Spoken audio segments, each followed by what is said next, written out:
Hello everyone, welcome back to my channel. और पिछले video में हमने बात की थी the fundamental unit of life, इस चैप्टर के बारे में बात की थी, सेल के बारे में बात की थी मैंने आपको लास्ट वीडियो में बताया था कि सेल क्या होती है, सेल को लाइफ की फंडामेंटल यूनिट क्यों कहते हैं हम, और सेल को लाइफ की बेसिक स्ट्रक्चरल और फंक्शनल यूनिट क्यों कहते हैं, ये सब मैंने आपके साथ डिस्कस किया था। इसके अलावा जो जिस सेल के बारे में आज हम जानते हैं, जिसके बारे में आज हम पढ़ते हैं, वो सेल एग्जिस्टेंस में कैसे आया, कैसे डिफरेंट साइंटिस्ट्स का क्या कंट्रीब्यूशन रहा उस सेल की डिस्कवरी से रिलेटेड, वो सब मैं डिस्कस कर चुकी हूँ आपके साथ लास्ट वीडियो में।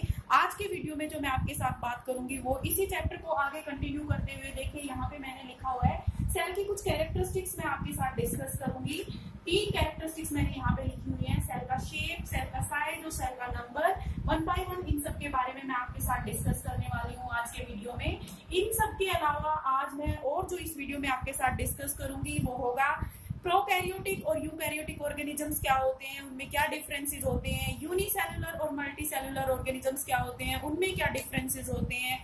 उसके अलावा एक सेल का बेसिक स्ट्रक्चर क्या होता है, एक जो टिपिकल सेल होती है उस सेल का बेसिक स्ट्रक्चर, बेसिक ऑर्गेनाइजेशन उसका क्या होता है, क्या क्या उसके कंपोनेंट्स होते हैं, उन सब के बारे में मैं थोड़ा सा ब्रीफली इस वीडियो में डिस्कस करूंगी। और एक्सप्लेन करने के लिए उनके लिए हम एक सेपरेट वीडियो में बात करेंगे। तो देखिए, सबसे पहले बात करते हैं शेप ऑफ द सेल या सेल शेप। सेल की शेप से क्या मतलब है।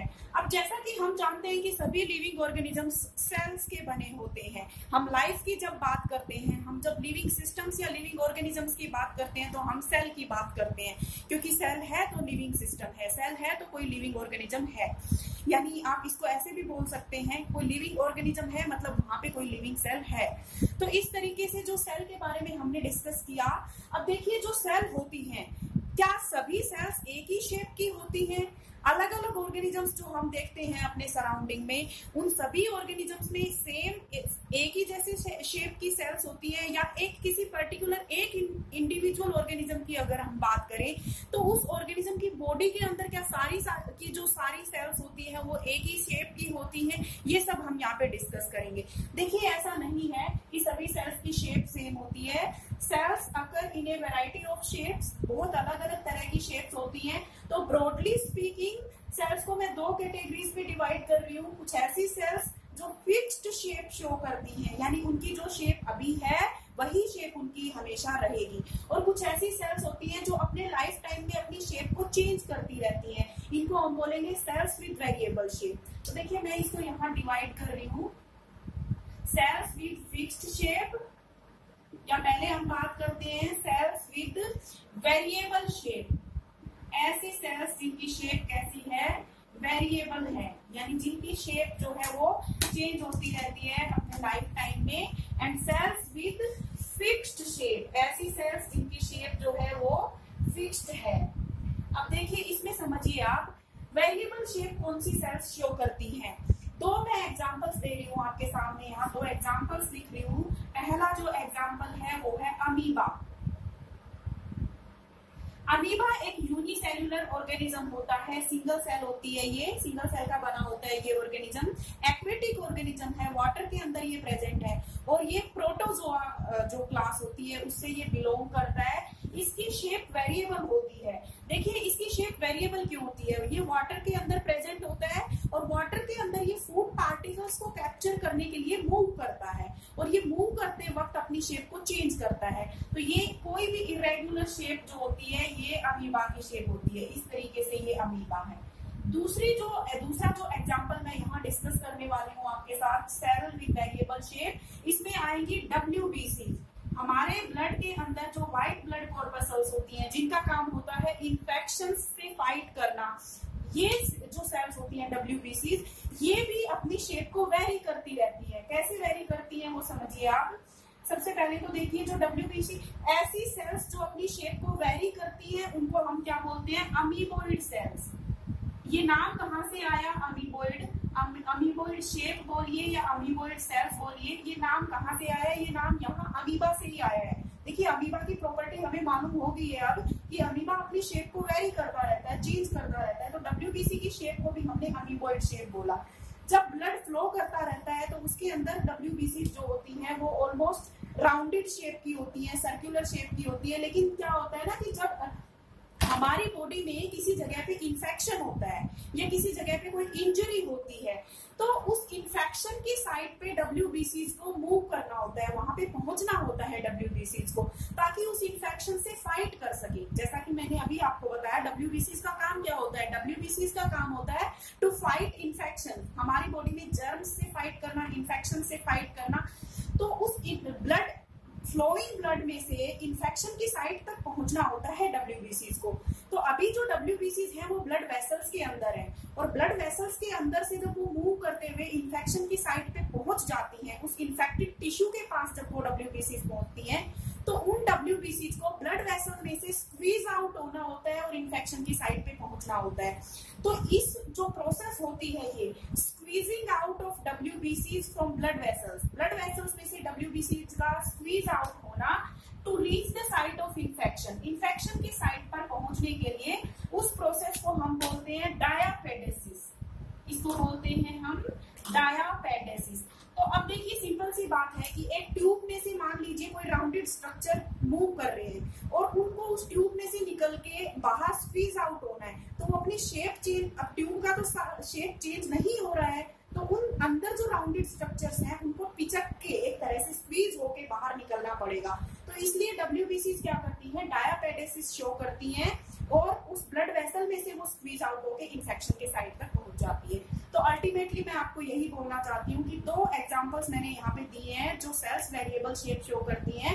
पहली है अमीबा प्रोट्यूस, जो वाटर के अंदर प्रेजेंट एक एक्वेटिक ऑर्गेनिज्म होता है, मूव करने के लिए, फूड को कैप्चर करने के लिए ये अपनी शेप को चेंज करता है। दूसरा एग्जांपल है हमारे ब्लड में जो WBCs प्रेजेंट होती हैं, वो WBCs जो हैं ब्लड वेसल्स में से स्क्वीज आउट होने के लिए, यानी डायापेडेसिस शो करने के लिए अपनी शेप को वेरी करती है।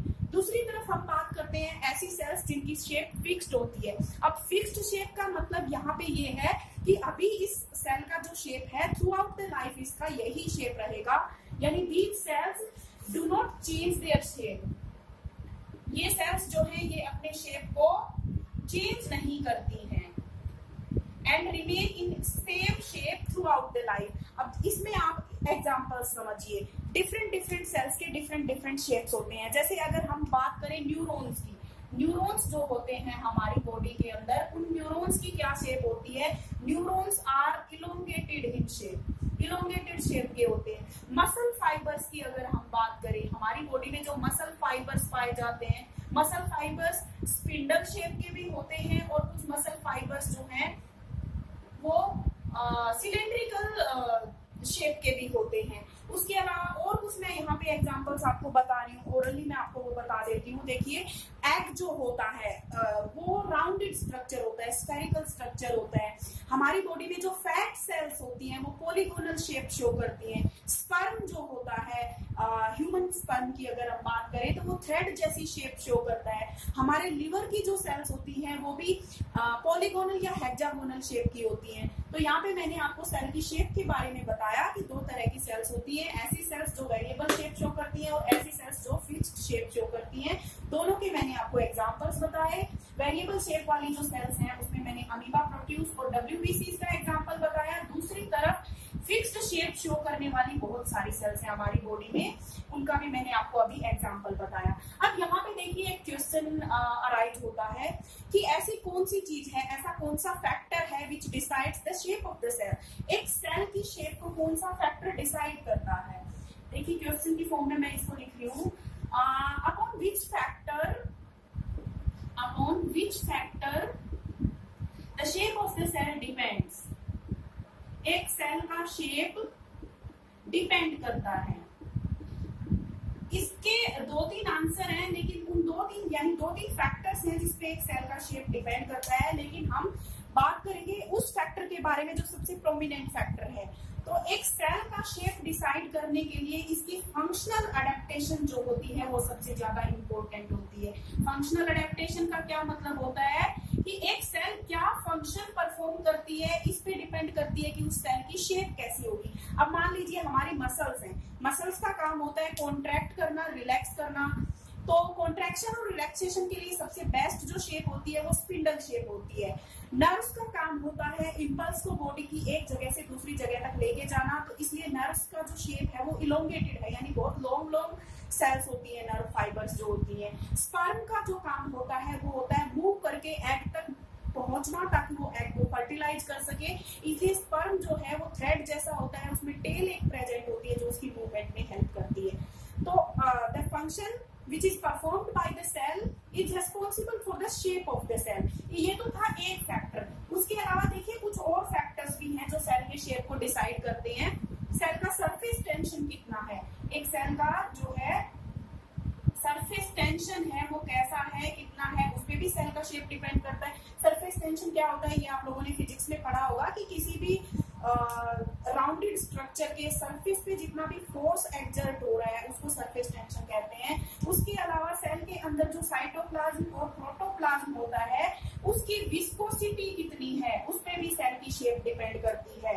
तो ये सब था सेल की शेप के बारे में। ये क्वेश्चन जनरली पूछा जाता है कि on which factor the shape of the cell depends. The functional adaptation of the cell is responsible for the shape of the cell।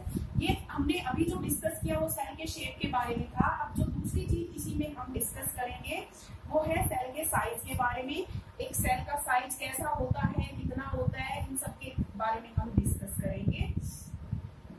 So next is size of the cell।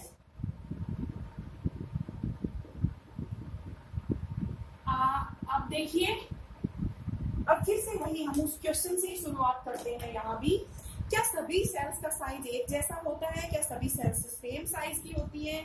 Different organisms में sales same size की होती हैं। एक ही organism के अंदर, एक organism के अंदर जो डिफरेंट टाइप की सेल्स हैं, क्या उन सबका साइज सेम होता है? ये सारे क्वेश्चंस हैं जिनको आंसर करने के लिए हमें ये टॉपिक आगे डिस्कस करना है। तो जैसे शेप डिफरेंट होती है वैसे सेल्स का साइज भी डिफरेंट होता है। अलग अलग सेल्स जो है वो अलग अलग साइज में प्रेजेंट होती हैं। A wide range of size is shown by cells. सबसे पहले देखिए जो स्मॉलेस्ट क्रिएचर्स हैं, स्मॉलेस्ट क्रिएचर्स की अगर हम बात करें तो वो तो वायरसेस होते हैं। लेकिन अब क्योंकि वायरसेस के बारे में मैंने पहले भी आपको बताया और आगे भी मैं थोड़ा सा डिस्कस करूंगी कि वायरसेस कोई सेल्स नहीं होती हैं। वायरसेस को ना तो हम लिविंग मानते हैं ना नॉन लिविंग मानते हैं, उनको हम लिविंग और नॉन लिविंग के बीच कनेक्टिंग लिंक मान के चलते हैं। तो वायरसेस जो होते हैं ये स्मॉलेस्ट क्रिएचर है, लेकिन ये आप याद रखेंगे। लेकिन क्योंकि ये सेल नहीं है, सेल के बारे में हम अलग से यहाँ पे डिस्कस करेंगे। स्मॉलेस्ट जो लिविंग सेल्स हैं, स्मॉलेस्ट लिविंग सेल्स, यहाँ मैं स्टार मार्क इस पे पुट कर रही हूँ क्योंकि viruses are not actually cells, viruses are not living. Smallest living cells की अगर हम बात करें तो जो स्मॉलेस्ट लिविंग सेल है वो है माइकोप्लाज्मा। ये क्वेश्चन भी देखिए बार बार क्वेश्चन पूछा जाता है हमसे। माइकोप्लाज्मा कुछ ऐसे सेल्स होते हैं, माइकोप्लाज्मा कुछ ऐसे ऑर्गेनिजम्स होते हैं जो सबसे छोटे साइज के होते हैं। अब देखिए इसको माइकोप्लाज्मा भी कहते हैं और इसका दूसरा नाम है PPLO।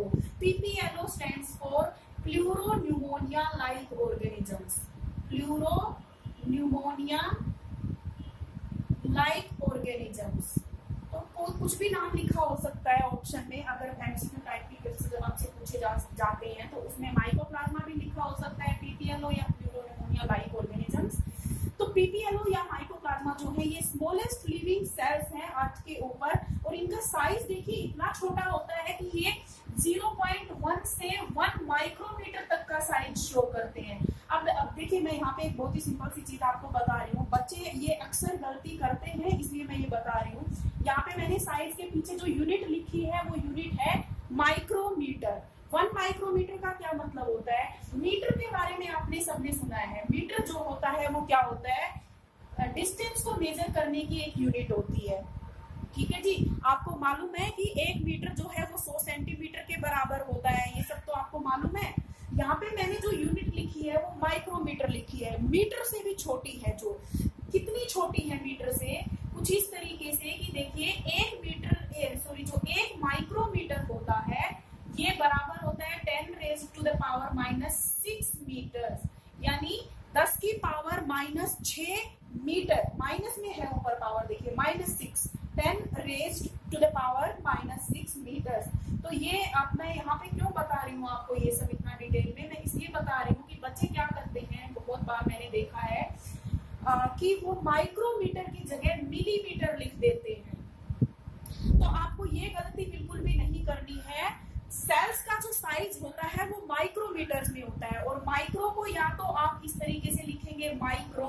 पूरा ये इंग्लिश में ये वर्ड लिखेंगे माइक्रोमीटर, या आपको अगर आपको इसको सिंबॉलिक फॉर्म में लिखना है, इसको सिंबल की फॉर्म में लिखना है, तो ये जो अंग्रेजी का लेटर यू होता है, यू अम्ब्रेला, उसको आप लिखेंगे माइक्रो को रिप्रेजेंट करने के लिए। तो ये चीज आप थोड़ी सी प्लीज इसको माइंड करिए कि माइक्रोमीटर को लिखते समय कोई गलती नहीं होनी चाहिए यहाँ पे। तो स्मॉलेस्ट लिविंग सेल की मैं बात कर रही थी यहाँ पे। स्मॉलेस्ट लिविंग सेल माइकोप्लाज्मा या प्लूरोनिमोनिया लाइक ऑर्गेनिजम्स हैं, जिनका साइज रेंज मैंने बताया 0.1 से 1 माइक्रोमीटर के बीच। दूसरी जो चीज है वो है लार्जेस्ट सेल की अगर हम बात करें, यहाँ पे देखिए लार्जेस्ट सेल कौन सी होती है। अब लार्जेस्ट सेल मतलब जो सबसे बड़ी सेल है, बड़ी, लार्ज का मतलब क्या होता है, लेंथ वाइज नहीं, लार्ज मतलब जिसका सरफेस एरिया ज्यादा है। तो लार्जेस्ट सेल में एनिमल सेल की अगर हम बात करें कि एनिमल्स के अंदर लार्जेस्ट सेल कौन सी है, तो ये होता है ऑस्ट्रिच का एग। ऑस्ट्रिच एग होता है, ठीक है जी। और ऑस्ट्रिच का एग कितना बड़ा होता है, लगभग 17 से 18 सेंटीमीटर इसका डायामीटर होता है। 17 to 18 सेंटीमीटर डायामीटर होता है इसका ऑस्ट्रिच के एग का। उसके बाद लॉन्गेस्ट सेल की अगर हम बात करें, प्लांट्स में भी हम डिस्कस कर सकते हैं। देखिए जैसे यहाँ तो मैंने लार्जेस्ट सेल क्या लिखा, एनिमल की लार्जेस्ट सेल तो मैंने बता दी ऑस्ट्रिच का एग है। अगर प्लांट्स के अंदर हम बात करें, in case of plants largest cell is ovule of cycas. एक प्लांट होता है जिसका नाम है साइकस, उस साइकस का जो ओव्यूल होता है वो सबसे बड़ी जो है वो सेल होती है, सबसे लार्ज जिसका सरफेस एरिया होता है वो होती है। उसके बाद हम बात करते हैं लॉन्गेस्ट सेल के बारे में। लॉन्गेस्ट सेल की अगर हम बात करें तो एनिमल्स के अंदर लॉन्गेस्ट सेल जो होती है, एनिमल्स में लॉन्गेस्ट सेल जो होती है नर्व होती है। जी हाँ, जो नर्व सेल्स होती हैं वो बहुत लंबी होती है। जिराफ की नर्व की अगर हम बात करें, जिराफ में न्यूरॉन की अगर हम बात करें, 1-1 मीटर तक लंबे उनमें न्यूरॉन्स होते हैं। प्लांट्स के अंदर अगर हम बात करें लॉन्गेस्ट सेल के बारे में, तो प्लांट्स के अंदर लॉन्गेस्ट सेल देखिए, वैसे तो हेम्प फाइबर्स, जो जूट के बड़े बड़े फाइबर्स होते हैं वो बहुत बड़ी सेल्स होती हैं। तो इसके अंदर मैं लिख रही हूँ यहाँ पे हेम्प फाइबर्स। ये जो बड़े प्लांट्स होते हैं, हायर प्लांट्स होते हैं, उनके केस में मैं बात कर रही हूँ कि हेम्प के फाइबर्स जो है वो लॉन्गेस्ट सेल होती है। अगर यूनिसेल्युलर प्लांट्स की बात करें हम, ये कैसे पॉसिबल है, प्लांट्स तो यूनिसेल्युलर नहीं होते हैं, लेकिन देखिए कुछ एल्गे होती हैं, जो ग्रीन एल्गे होती हैं वो यूनिसेल्युलर होती हैं। उनमें एक ग्रीन एल्गा है जो यूनिसेल्युलर है, वो उसका नाम है एसिटेब्यूलेरिया।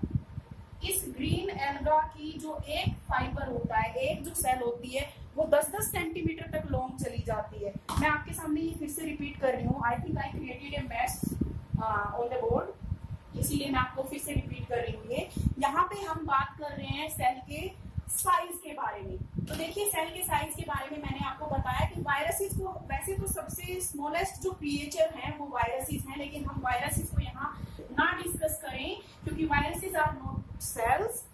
सेल्स की अगर हम बात करें तो स्मॉलेस्ट लिविंग सेल जो है वो माइकोप्लाज्मा है या प्लूरोनिमोनिया लाइक ऑर्गेनिज्म है, जिसका साइज रेंज मैंने यहाँ लिखा हुआ है कि 0.1 से 1 माइक्रोमीटर तक होती है। उसके बाद जब हमने बात की लार्जेस्ट सेल के बारे में, लार्जेस्ट और लॉन्गेस्ट में आपको डिफरेंस मालूम होना चाहिए। लॉन्ग का मतलब होता है कि कोई चीज लेंथ वाइज कितनी बड़ी है, लार्ज का मतलब है कि कोई चीज जो है उसके सरफेस एरिया की यहाँ पे बात हो रही है। तो लार्जेस्ट सेल में, एनिमल्स में लार्जेस्ट सेल ऑस्ट्रिच का एग है जो कि 17 से 18 सेंटीमीटर तक डायमीटर शो करता है।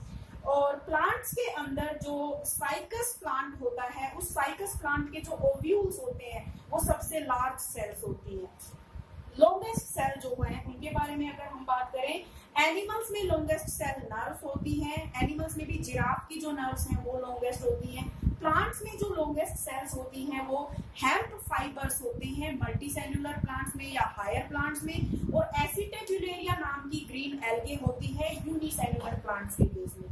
यहाँ मैंने इस चीज पे थोड़ा फोकस किया था कि जब भी आप सेल का साइज लिखेंगे थोड़ा सा आप ध्यान रखेंगे कि माइक्रोमीटर को किस तरीके से लिखा जाता है। Never write the size of the cell in millimetres except this one. Ostrich का एग तो ऑफकोर्स 17 से 18 सेंटीमीटर का डायमीटर शो करता है, बाकी जो सेल्स का साइज रेंज होता है वो माइक्रोमीटर्स में होता है। तो सेल का शेप हमने डिस्कस कर लिया, सेल का साइज हमने डिस्कस कर लिया। इसी के अंदर अब जो नेक्स्ट चीज हम डिस्कस करेंगे वो है नंबर ऑफ सेल्स। जी हाँ, सेल के नंबर के बारे में बात करेंगे, नंबर ऑफ सेल्स। तो इसके बारे में तो शायद किसी को कोई कंफ्यूजन होना ही नहीं चाहिए, क्योंकि हम चैप्टर के स्टार्टिंग से ही ये बात करते आ रहे हैं कि दो तरह के ऑर्गेनिजम्स हैं। एक तरफ है यूनिसेल्युलर ऑर्गेनिजम्स, एक तरफ है मल्टीसेल्युलर ऑर्गेनिजम्स। यूनिसेल्युलर ऑर्गेनिजम्स मतलब जो सिंगल सेल के बने हैं, मल्टीसेल्युलर ऑर्गेनिजम्स मतलब जो बहुत सारी सेल्स के बने हैं। तो इसको हम डिफरेंस की फॉर्म में ही पढ़ेंगे इस टॉपिक को। यहाँ मैं लिख रही हूँ यूनिसेल्युलर ऑर्गेनिजम्स, यूनिसेल्युलर ऑर्गेनिजम्स। दूसरी तरफ मैं लिख रही हूँ multicellular organisms. The name itself suggests that unicellular organisms are made up of one cell। देखिए इनको डिफरेंसेस हम पढ़ रहे हैं तो कुछ इस तरीके से पढ़ेंगे। यहाँ मैं डिफरेंस के पॉइंट्स लिखूंगी। सबसे पहला नंबर ऑफ सेल्स, कि कितनी सेल्स हैं। यूनिसेल्युलर ऑर्गेनिजम्स में एक सेल होती है, जबकि मल्टीसेल्युलर ऑर्गेनिजम्स के अंदर बहुत सारी सेल्स होती हैं, मैनी सेल्स होती हैं, थाउजेंड्स और मिलियंस ऑफ सेल्स होती है। अब आप सेल्स की अरेंजमेंट को समझिए। पहले भी मैंने आपको ये बताई है ये चीज अपने पिछले ही वीडियो में कि सेल्स किस तरीके से अरेंज होती हैं, अरेंजमेंट ऑफ सेल्स। अब देखिए ये तो यूनिसेल्युलर ऑर्गेनिज्म है, तो एक ही सेल है इसके अंदर, तो वो एक सेल जो है अपना इंडिपेंडेंट एग्जिस्टेंस लिए हुए है। मल्टीसेल्युलर ऑर्गेनिजम्स की जब हम बात करते हैं तो उनकी बॉडी के अंदर सेल्स किस तरीके से अपने आप को ऑर्गेनाइज करती हैं, किस तरीके से अपने आप को अरेंज करती हैं। तो इसके लिए मैंने आपको एक हायरार्की बताई थी पहले भी, और मैं अब फिर से वो हायरार्की यहाँ पे रिपीट कर रही हूँ। मल्टीसेल्युलर ऑर्गेनिजम्स मतलब मैनी सेल्स। तो कुछ ऑर्गेनिजम्स हैं जिनके अंदर बहुत सारी सेल्स हैं। यहाँ मैंने लिखा है सेल्स, कि सेल्स जो है वो काफी सारी हैं। अब ये सेल्स कैसे अपने आप को अरेंज करती हैं वो समझिए आप।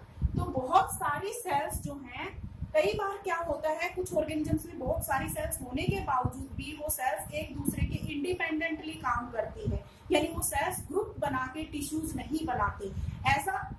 ऐसा देखने को मिलता है पोरीफेरा फाइलम में, जो स्पंजीज होती है, वाटर के अंदर जो स्पॉन्ज प्रेजेंट होती है उनमें। लेकिन उसके बारे में हम यहाँ डिस्कस नहीं करेंगे। तो देखिए जब बहुत सारी सेल्स मिलती हैं तो वो अपने आप को अरेंज करती हैं और वो बनाती हैं टिश्यू, यानी कुछ ऐसे ऑर्गेनिजम्स होते हैं जिनके अंदर सेल्स जो है वो टिश्यू लेवल की फॉर्मेशन में अपने आप को कन्वर्ट कर लेती हैं। फिर इसके बाद जो नेक्स्ट है हायरार्की का लेवल, वो हायरार्की का लेवल इस तरीके से है कि बहुत सारे टिश्यूज मिलके ऑर्गन्स बनाते हैं। तो कुछ ऑर्गेनिजम्स ऐसे होंगे जिसमें ऑर्गन्स देखने को मिलेंगे। फिर ऑर्गन्स जो है वो मिलके ऑर्गन सिस्टम्स बनाते हैं, ऑर्गन सिस्टम्स। और फिर ऑर्गन सिस्टम्स अल्टीमेटली एक कंप्लीट ऑर्गेनिज्म बनाते हैं, कंप्लीट ऑर्गेनिज्म। इस हायरार्की को समझाने के लिए मैंने आपको एक एग्जांपल दिया था स्कूल की हायरार्की का, जिसमें मैंने आपको बताया था स्कूल या किसी भी इंस्टीट्यूशन में, किसी भी वर्क प्लेस पे आप एक हायरार्की ऑब्जर्व करते हैं, वैसे ही हायरार्की मैंने आपको यहाँ बताई है कि देखिए जो मल्टीसेल्युलर ऑर्गेनिजम्स होते हैं उनके अंदर हमें क्या देखने को मिलता है। मल्टीसेल्युलर ऑर्गेनिजम्स में कुछ ऑर्गेनिजम्स ऐसे होते हैं जिनकी बॉडी में सेल्स मिलकर टिश्यू बना देती हैं, यानी वो ऑर्गेनिजम्स टिश्यू लेवल तक अपनी ऑर्गेनाइजेशन शो करते हैं। कुछ उससे भी एडवांस्ड ऑर्गेनिजम्स होते हैं जिनमें हम क्या देखते हैं, टिश्यूज मिलके ऑर्गन्स बना देते हैं, यानी ऐसे ऑर्गेनिजम्स जो ऑर्गन लेवल के ऑर्गेनाइजेशन तक स्टेबल है। कुछ ऐसे भी ऑर्गेनिजम्स होते हैं जिसमें डिफरेंट टाइप के ऑर्गन्स मिलके ऑर्गन सिस्टम्स बना लेते हैं। ये हाईली एडवांस्ड टाइप के ऑर्गेनिजम्स होते हैं जिनमें ऑर्गन सिस्टम्स होते हैं। जैसे अगर हम प्लांट्स की बात करें तो प्लांट्स में टिश्यूज देखने को मिलते हैं हमें, ऑर्गन्स भी, हम ऑर्गन्स के बारे में भी बात करते हैं प्लांट्स में कि प्लांट के कौन कौन से ऑर्गन्स होते हैं। रूट्स होती हैं, स्टेम्स होती हैं, लीव्स होते हैं, ब्रांचेस होते हैं, लेकिन प्लांट्स में किसी भी प्रकार के ऑर्गन सिस्टम्स नहीं होते हैं। जबकि हम अगर ह्यूमंस की बात करें, ह्यूमंस के केस में हम क्या देखते हैं कि हमारी बॉडी के अंदर डिफरेंट फंक्शंस के लिए डिफरेंट ऑर्गन सिस्टम्स होते हैं। जैसे कि डाइजेशन के लिए, फूड के डाइजेशन के लिए डाइजेस्टिव सिस्टम है, एक्सक्रीटरी वेस्ट को बॉडी से बाहर रिमूव करने के लिए हमारी बॉडी में एक्सक्रीटरी सिस्टम है, रेस्पिरेटरी सिस्टम है। इस तरह से हमारी बॉडी में सिस्टम्स प्रेजेंट है। तो आई थिंक फर्स्ट पॉइंट ये जो था ये यही था कि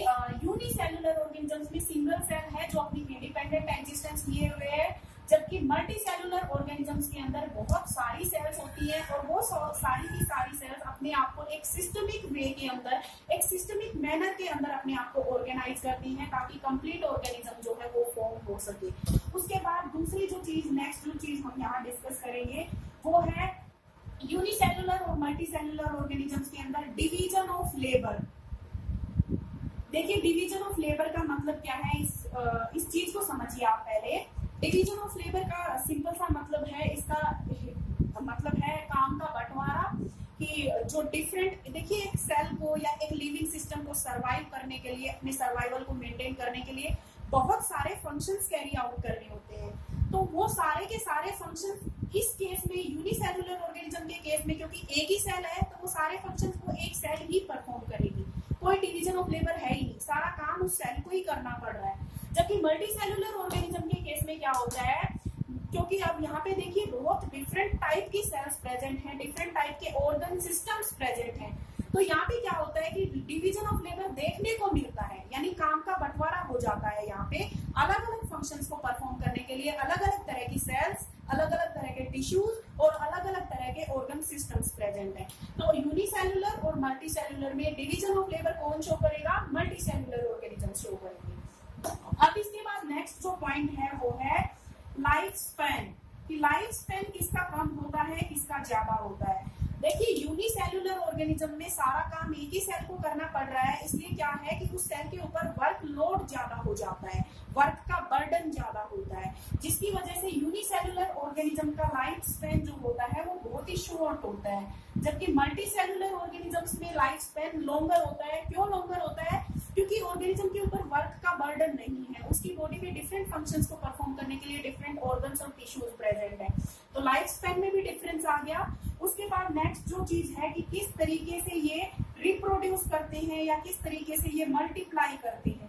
तो जनरली ऐसा देखा जाता है कि जो यूनिसेलुलर ऑर्गेनिजम्स होते हैं वो एसेक्सुअल मेथड से रिप्रोड्यूस करते हैं। द मोड ऑफ रिप्रोडक्शन या the mode of multiplication is asexual type in case of unicellular organisms.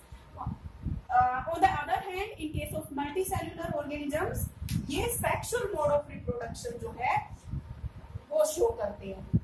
तो यहाँ ये मैंने कुछ डिफरेंसेस आपके सामने लिखे हैं यूनिसेलुलर और मल्टीसेलुलर ऑर्गेनिजम्स में। अब देखिए इनके एग्जांपल्स आपको मालूम होने चाहिए, यानी हमने जो पढ़ा है कि भाई यूनिसेलुलर और मल्टीसेलुलर ऑर्गेनिज्म, आपको पता तो होना चाहिए ना हम किसकी बात कर रहे हैं। तो देखिए यूनिसेलुलर ऑर्गेनिज्म के कुछ एग्जांपल्स मैं अभी आपके सामने लिख रही हूँ यहाँ पे।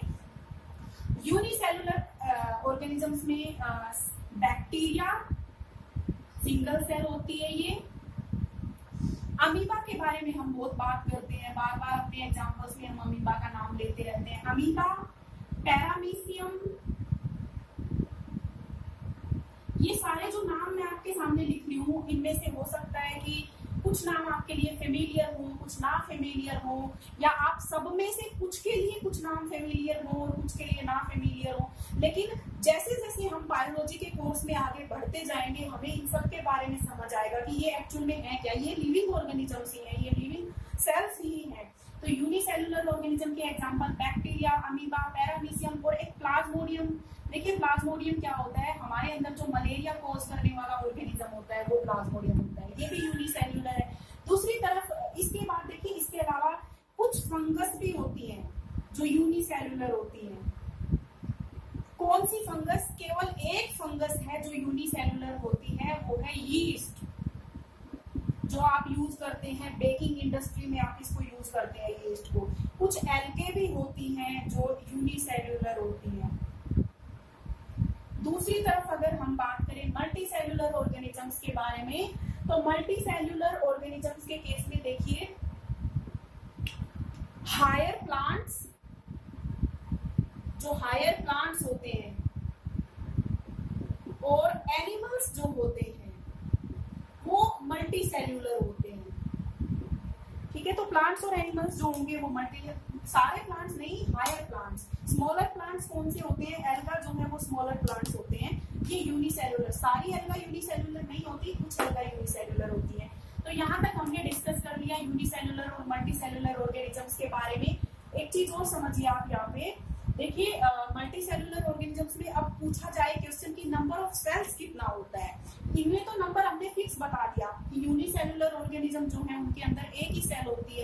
मल्टी सेलुलर में बहुत सारी सेल होती हैं। अब वो बहुत सारी कितनी, क्या उसका कोई नंबर फिक्स है? तो इस तरीके से देखिए नंबर तो फिक्स नहीं है। नंबर कैसे फिक्स नहीं है? इसलिए फिक्स नहीं है क्योंकि जैसे जैसे साइज बढ़ता जाता है किसी ऑर्गेनिज्म का, उसके अंदर सेल्स का नंबर इंक्रीज होता जाता है। ह्यूमंस के अंदर एस्टिमेट किया गया है कि एक ह्यूमंस के अंदर नंबर ऑफ सेल्स कितने होते हैं। देखिए number of cells in humans, humans के अंदर नंबर ऑफ सेल्स है 100 ट्रिलियन सेल्स, 100 ट्रिलियन सेल्स यानी 10 रेज टू द पावर 14 जो होता है, इतनी सेल्स होती है, 10 raise to the power 14 cells. अब मान लीजिए कोई पर्सन है जिसका वेट है 60 kg, तो आप उसमें नंबर ऑफ सेल्स कैसे बताएंगे? A person weighing 60 kg has how many cells? 60 into 10 raised to power 14 cells. इसके अलावा कुछ ऐसे भी ऑर्गेनिजम्स होते हैं, कुछ ऐसे भी मल्टी सेल्यूलर ऑर्गेनिजम्स होते हैं जिनमें सेल्स का नंबर जो है वो फिक्स होता है। कैसे फिक्स होता है? देखिए उनके अंदर एक एग्जांपल है, एक राउंड वर्म है जिसका नाम है सिनोरेप्टाइटिस एलिगेंस। मैं इसके बारे में ज्यादा डिटेल में बात नहीं करूंगी, आपके कोर्स में भी नहीं है ये 11th क्लास के कोर्स में है, 12th क्लास के कोर्स में है। एक वर्म है, उसमें क्या होता है कि एक बार वो अपनी लाइफ की ऐसी स्टेज पे पहुंचता है कि उसमें सेल्स का नंबर फिक्स हो जाता है और फिर बस उसकी जो बॉडी की ग्रोथ होती है वो सेल्स के नंबर बढ़ने से नहीं होती है, वो सेल्स का साइज बढ़ने से होती है। और इस प्रॉपर्टी को बोलते हैं यूटेली, EUTELY यानी fixed number of cells throughout the life. तो ये हमने बात की यूनिसेलुलर और मल्टीसेलुलर ऑर्गेनिजम्स के बारे में। एक चीज और आप यहाँ पे ध्यान दे सकते हैं कि यूनिसेलुलर ऑर्गेनिजम्स क्योंकि एक ही सेल के बने हैं और मल्टीसेलुलर बहुत सारी सेल्स के बने हैं, तो साइज में भी डिफरेंस आ गया। यूनिसेलुलर ऑर्गेनिजम्स का साइज स्मॉल होता है, जबकि मल्टीसेलुलर ऑर्गेनिजम्स हैं उनका साइज जो है वो लार्ज होता है as compared to unicellular organisms. अब देखिए इसी के अंदर एक क्वेश्चन अराइज हो रहा है यहाँ पे। अब मान लीजिए एक तरफ एक एलिफेंट है और दूसरी तरफ हम बात कर रहे हैं रैट के बारे में। तो क्या ऐसा है कि रैट की जो कोई पर्टिकुलर सेल है, मान लीजिए रैट के जो लीवर की सेल्स हैं उनका साइज छोटा है और एलिफेंट जो है उनकी लीवर की सेल्स का साइज बड़ा है, क्या इसके बारे में हम बात कर सकते हैं? क्या हम ऐसा बोल सकते हैं? जी नहीं, बिल्कुल भी नहीं। क्योंकि देखिए किसी भी ऑर्गेनिज्म का अगर साइज बड़ा है तो वो साइज इसलिए बड़ा नहीं है कि उसकी सेल्स का साइज बड़ा होगा, वो साइज इसलिए बड़ा है कि उस ऑर्गेनिज्म के अंदर सेल्स का नंबर ज्यादा है। मैं फिर से एक बार रिपीट कर रही हूँ आपके सामने ये कि is it correct to say that the size of an animal, size of an organism is due to number of cells or it is due to the size of the cell? किसी भी organism का जो size होता है, उसकी जो body का size होता है, वो किस बात पे डिपेंड करता है? उसके अंदर सेल्स का साइज बड़ा है इस बात पे, या उसके अंदर सेल्स का नंबर ज्यादा है इस बात पे? तो we will go with the option B. किसी भी ऑर्गेनिज्म का साइज बड़ा इसलिए होता है क्योंकि उसके अंदर सेल्स का नंबर ज्यादा है, ना कि उसके अंदर सेल्स का साइज बड़ा है। यहाँ तक डिस्कस करने के बाद इसी चैप्टर में नेक्स्ट जो टॉपिक मैं आपके साथ न्यू जो टॉपिक स्टार्ट करने जा रही हूँ वो है टाइप्स ऑफ सेल्स। जी हाँ, सेल दो टाइप की होती हैं। वो दो टाइप की कौन कौन सी होती हैं, उन सेल्स के बारे में बात करेंगे और उन्हीं के बेसिस पे ऑर्गेनिजम्स जो होते हैं वो भी दो टाइप के होते हैं कि किस ऑर्गेनिज्म में कौन से टाइप की सेल है उसके बेसिस पे। तो देखिए यहाँ मैं लिख रही हूँ आपके सामने type of cells, types of cells या ऑर्गेनिजम्स, इसी को हम ऑर्गेनिजम्स के फॉर्म में भी पढ़ लेंगे। अब टाइप्स ऑफ सेल्स और टाइप ऑफ ऑर्गेनिजम्स, देखिए सेल्स दो टाइप की होती हैं। एक तरफ है प्रोकैरियोटिक सेल्स, प्रोकैरियोटिक सेल्स, और दूसरी तरफ जो है वो है यूकैरियोटिक सेल्स, यूकैरियोटिक सेल्स। अब देखिए जो प्रोकैरियोटिक सेल लिखी है, जो ऑर्गेनिज्म, अब इनमें डिफरेंस क्या होता है वो हम स्टडी करेंगे नेक्स्ट, अभी डिस्कस करेंगे हम। लेकिन जो ऑर्गेनिज्म प्रोकैरियोटिक सेल्स, अब हमें पता है कि ऑर्गेनिज्म तो सेल्स के ही बने हैं, तो जो ऑर्गेनिज्म प्रोकैरियोटिक सेल्स के बने हैं उनको हम बोलते हैं प्रोकैरियोटिक ऑर्गेनिजम्स, प्रोकैरियोटिक ऑर्गेनिजम्स, या इन्हीं को हम और क्या बोलते हैं, प्रोकैरियोट्स। दूसरी तरफ मैंने लिखा है यूकैरियोटिक सेल्स, तो वो ऑर्गेनिजम्स जो यूकैरियोटिक सेल्स के बने होते हैं उनको हम बोलते हैं यूकैरियोटिक ऑर्गेनिजम्स, या इनको हम और क्या बोलते हैं, यूकैरियोट्स। ठीक है, इनके बारे में हम डिस्कस करेंगे। तो सेल अगर बोलेंगे तो आप बोलेंगे प्रोकैरियोटिक सेल, और ऑर्गेनिज्म का नाम लेंगे तो आप लेंगे प्रोकैरियोटिक ऑर्गेनिज्म या प्रोकैरियोट। ठीक है, इस तरीके से इनमें हम डिफरेंस स्टडी करेंगे। अब देखिए इनके अंदर जब हम डिफरेंस लिखेंगे, मैं यहाँ पे जो डिफरेंसेस लिखूंगी उस डिफरेंसेस में बहुत सारे ऐसे वर्ड्स आएंगे, बहुत सारे ऐसे पॉइंट्स मैं यहाँ पे लिखूंगी जो हो सकता है कि आपको अभी समझ ना आए, लेकिन इसी चैप्टर में जैसे जैसे हम आगे प्रोसीड करेंगे वो सब आपको क्लियर होते जाएंगे। सबसे जो पहला डिफरेंस होता है प्रोकैरियोटिक और यूकैरियोटिक सेल्स में, साइज में तो ऑब्वियसली डिफरेंस होता ही है। सबसे पहले मैं साइज रेंज के बारे में ही बात करती हूँ। साइज जो होता है प्रोकैरियोटिक सेल का, साइज जो होता है 1 to 10 माइक्रोमीटर्स, 1 से 10 माइक्रोमीटर तक साइज होता है प्रोकैरियोटिक सेल का, जबकि जो यूकैरियोटिक सेल्स होती हैं बल्कि 1 से भी छोटा होता है। जैसे हमने माइकोप्लाज्मा जो स्मॉलेस्ट लिविंग सेल्स हैं उनके बारे में हमने बात की थी, तो 0.1 माइक्रोमीटर हमने वहां पे बताया था।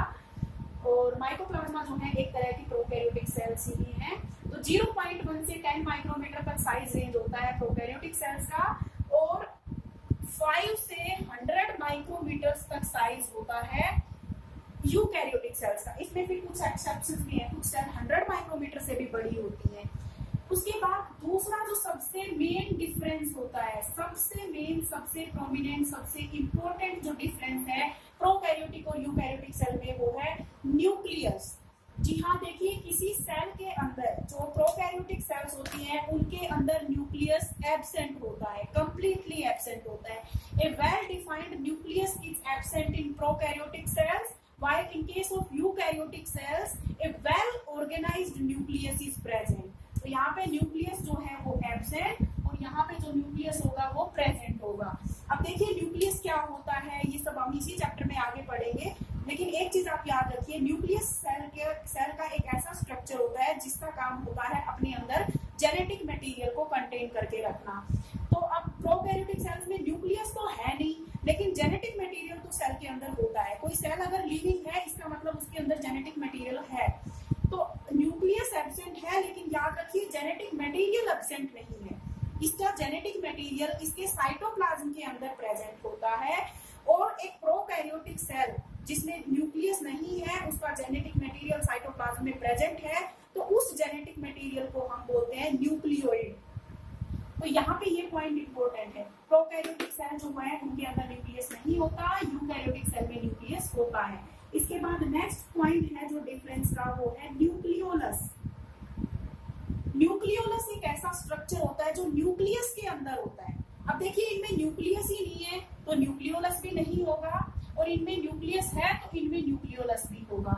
ठीक है, उसके बाद है सेल ऑर्गेनल्स, या इसी को और ज्यादा अच्छे से आप लिखिए मेम्ब्रेन बाउंड सेल ऑर्गेनल्स। ये भी एक इंपॉर्टेंट पॉइंट है, membrane bound cell organelles.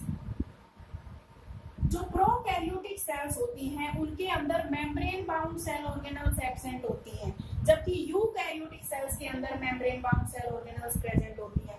Membrane bound cell organelles मतलब ऐसे ऑर्गेनल्स जिनके बाहर कोई मेम्ब्रेन प्रेजेंट होती है, वो ऑर्गेनल्स प्रोकैरियोटिक सेल्स में नहीं देखने को मिलेंगी, जबकि ऐसी ऑर्गेनल्स यूकैरियोटिक सेल्स में देखने को मिलेंगी। अब ये मेम्ब्रेन बाउंड ऑर्गेनल्स कौन सी होती है ये भी इस चैप्टर में हम आगे पढ़ेंगे।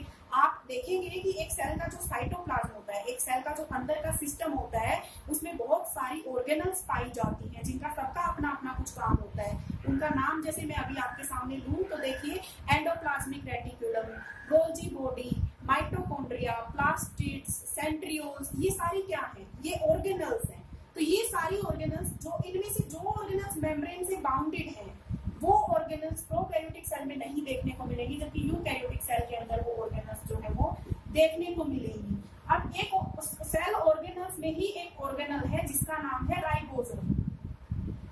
लेकिन राइबोसोम की खासियत ये है कि राइबोसोम जो है वो मेम्ब्रेन से बाउंड नहीं होता, यानी ये विदाउट एनी मेम्ब्रेन होती है ये ऑर्गेनल। तो अब क्योंकि मैंने तो अभी कहा कि मेम्ब्रेन बाउंड ऑर्गेनल्स जो है वो एब्सेंट होगी, बिना मेम्ब्रेन वाली ऑर्गेनल्स तो मिलेंगी आपको प्रोकैरियोटिक सेल्स में, और राइबोसोम्स बिना मेम्ब्रेन वाली ऑर्गेनल्स हैं। तो राइबोसोम्स प्रेजेंट होते हैं प्रोकैरियोटिक सेल्स में भी, यूकैरियोटिक सेल्स में भी। डिफरेंस कहाँ आ गया यहाँ पे कि देखिए राइबोसोम्स दो तरीके के होते हैं, एक 70S टाइप के राइबोसोम्स, एक 80S टाइप के राइबोसोम्स। तो 70S टाइप के राइबोसोम्स जो होते हैं वो देखने को मिलते हैं प्रोकैरियोटिक सेल्स में, और यूकैरियोटिक सेल्स जो होती हैं उनके अंदर मेनली 80S टाइप के राइबोसोम्स होते हैं, बल्कि कुछ 70S टाइप के राइबोसोम्स भी आपको यूकैरियोटिक सेल्स में मिलेंगे। तो सेल के साइटोप्लाज्म में जिन राइबोसोम्स की बात कर रहे हैं, तो सेल के साइटोप्लाज्म में प्रोकैरियोटिक सेल के साइटोप्लाज्म में 70S टाइप के राइबोसोम्स होते हैं, जबकि यूकैरियोटिक सेल के अंदर जो है उसके साइटोप्लाज्म में 80S टाइप के राइबोसोम्स होते हैं। तो ये कुछ डिफरेंसेस मैंने आपको बताए प्रोकैरियोटिक और यूकैरियोटिक सेल्स में। प्रोकैरियोटिक सेल्स में साइज के बारे में मैंने बात की, इनमें न्यूक्लियस की प्रेजेंस और एब्सेंस के बेसिस पे हमने इसको डिफरेंशिएट किया, न्यूक्लियोलस के बारे में बात की, डिफरेंट टाइप की जो मेम्ब्रेन बाउंड ऑर्गेनल्स होती हैं उनके बारे में डिस्कस किया, राइबोसोम्स के बेसिस पे डिफरेंसेस बताए। अब नेक्स्ट बात कर लेते हैं एग्जांपल्स की। प्रोकैरियोटिक सेल और यूकैरियोटिक सेल्स के एग्जांपल्स आपको मालूम होने चाहिए। तो देखिए प्रोकैरियोटिक सेल्स के क्या क्या एग्जांपल्स हैं, बैक्टीरिया,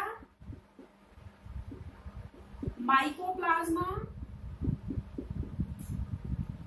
और एक है साइनोबैक्टीरिया।